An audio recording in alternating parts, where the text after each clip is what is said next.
Comme promis, aujourd'hui, je vous parle des tâches, les tasks ou activities versus les impacts. Donc, ce que je vais dire là, c'est valable pour tous les domaines. Je vais plus me focaliser dans le domaine IT, mais c'est valable pour tous les euh, domaines métiers. Donc, euh, commençons par les tâches ou bien les activités. Donc, c'est quoi des tâches? On le sait tous. Ça peut être, par exemple, dans notre cas en tant que dev, intégrer, par exemple, un UI, intégrer un design, intégrer une maquette, par exemple. Euh, Ça peut être mettre en place, par exemple, l'infra, par exemple, SQSQ.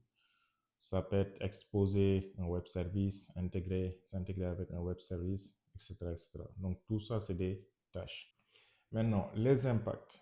Donc, pour les impacts, ça requiert aujourd'hui de poser certaines questions du genre chercher à comprendre qu'est-ce qu'on est en train de faire, euh, pourquoi est-ce qu'on le fait comme ça. Euh, Ça demande ce qu'on appelle un high level overview de la chose, d'aller vraiment hors du scope de la tâche ou de l'activité sur laquelle on est en train de travailler.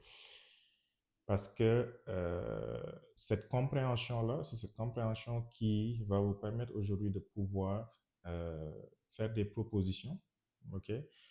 Et puis aussi parfois challenger certaines décisions qui ont été prises. Donc, ça demande vraiment une connaissance assez large du métier, comprendre les orientations, où est-ce qu'on veut s'en aller et pourquoi on est en train de faire ce qu'on fait actuellement là.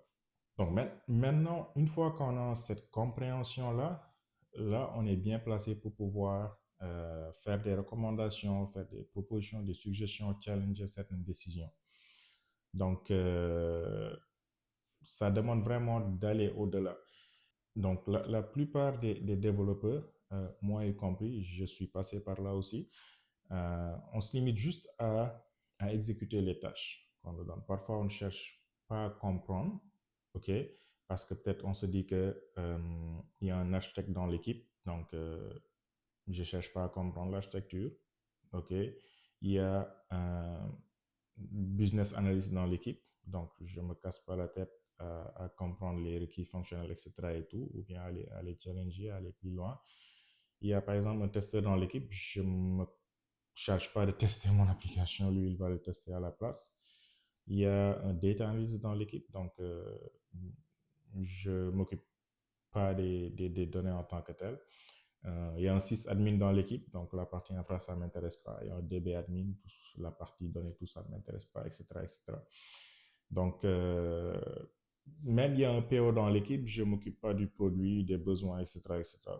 Pour pouvoir avoir un impact aujourd'hui dans la compagnie ou dans l'entreprise dans laquelle vous êtes, bah, ça demande vraiment d'aller au-delà de juste voici une tâche, je l'implémente. Si vous faites partie de cette catégorie de développeurs et je faisais partie de cette catégorie-là où vous ne vous souciez pas de beaucoup de choses, on vous donne juste une tâche et puis vous l'exécutez, vous en avez fini. Euh, ça- il faut vraiment essayer d'aller plus loin parce que c'est ça aujourd'hui qui vous permet d'avoir cet impact-là, de pouvoir challenger, de pouvoir faire des propositions, de pouvoir faire des recommandations, etc., etc., au sein de la compagnie. Alors, sachez que ça me ferait beaucoup plaisir de partager avec vous mon utilisation de l'IA, mais aussi que vous partagez avec moi aussi comment vous utilisez l'IA parce qu'on utilise tous l'IA, ça c'est sûr, mais on ne l'utilise pas forcément de la même manière. Et puis c'est ça qui m'avait vraiment motivé à faire un partage chez le client avec les membres de l'équipe de mon utilisation avec l'IA.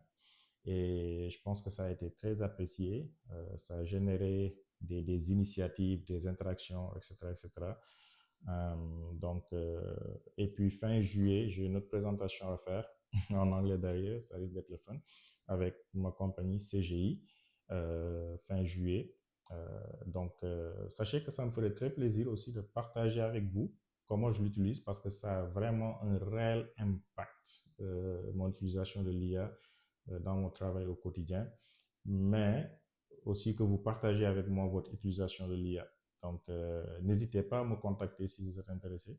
Comme vous le savez, depuis début juin, GitHub, ils ont complètement changé leur modèle de facturation en passant des Premium Request Units vers du AI Credit. Un changement drastique. Et puis, ce nouveau modèle-là, pour moi, c'est vraiment du n'importe quoi. Aucune visibilité. Bah, vos crédits s'épuisent très rapidement. C'est très, très, très cher. Alors, oui, j'utilise Copilot à fond en entreprise. C'est en entreprise, OK? J'ai pas de limitation, donc je l'utilise vraiment à fond. Mais sur des trucs perso, bah, depuis début juin, j'ai trouvé une autre alternative. Bah, c'est après que je me suis rendu compte que c'est ce qu'on appelle BIOC. Parfois, les gens aiment chercher des noms à tout. C'est ce qu'on appelle BIOC, Bring Your Own Key. Très intéressant. Je vais même en parler lors de ma présentation fin juillet. Donc là, je suis en train de revoir mon setup agentique parce que je dirais pas que je suis loqué à GitHub Copilot parce que je suis aujourd'hui capable d'utiliser DeepSeek par exemple, de l'intégrer directement. Il s'intègre facilement avec le setup que j'ai, le workflow que j'ai actuellement. Mais là, je suis en train de travailler à rendre mon modèle, mon setup euh, AI provider agnostique de telle sorte que je peux switcher d'un modèle à l'autre sans pour autant avoir à retoucher à mon setup. Bref, il y a beaucoup de choses intéressantes. Donc, n'hésitez pas si aujourd'hui vous voulez qu'on fasse une présentation là-dessus.